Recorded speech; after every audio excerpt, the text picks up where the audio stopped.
Knowledge and wisdom negate all fear.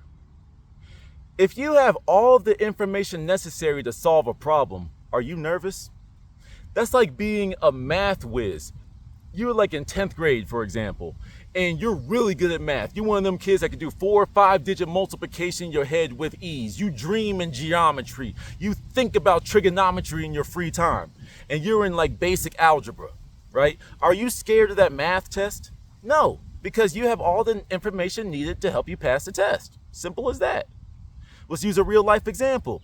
Let's just say, for example, you have no car knowledge. You're not a car expert.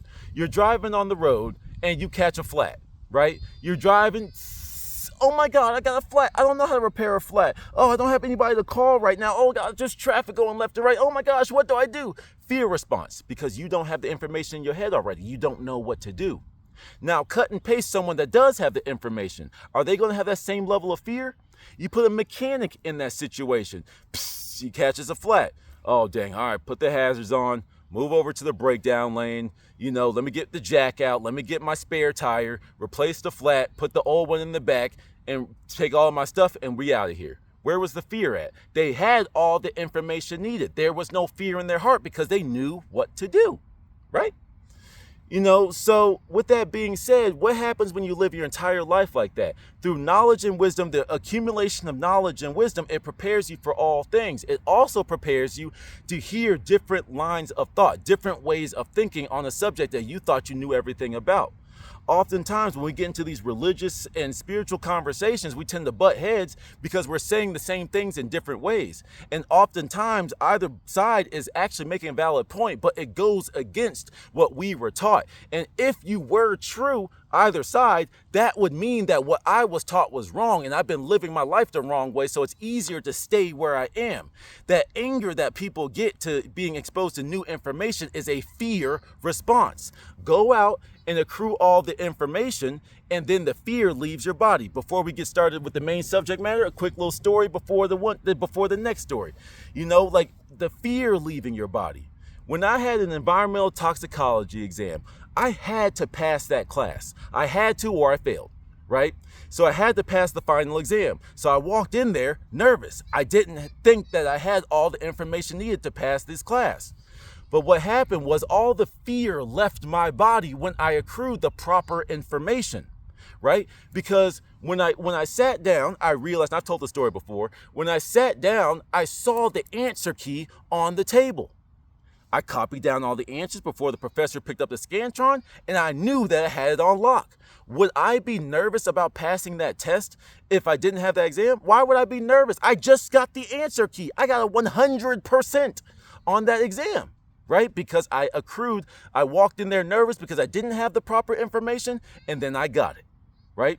So, next story. Last night, my girl and I were playing card games, watching TV, just shooting the shit, right?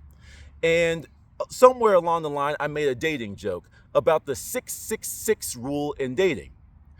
With her being the Christian girl that she is, she heard 666, she automatically thought devil, Satan, mark of the beast, because that's what you're taught to think when you see those specific numbers in sequence, right?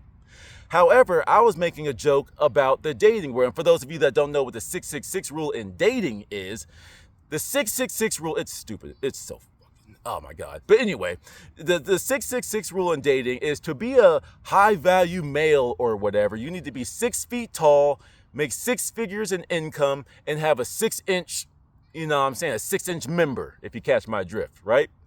So what happened was when I made that joke, she thought I was talking about the devil because 666. I'm like, the 666 rule in dating. And so I explained that to her, and she said, wow, that sounds very materialistic. And then when she said that, it clicked into my brain. I was like, it is. I wonder why that message is being propagated in that particular community, to make people obsessed with the physical, the material things that you can get from people. You're not focused on personality traits and that type of stuff. You're automatically geared to rate someone by their physical.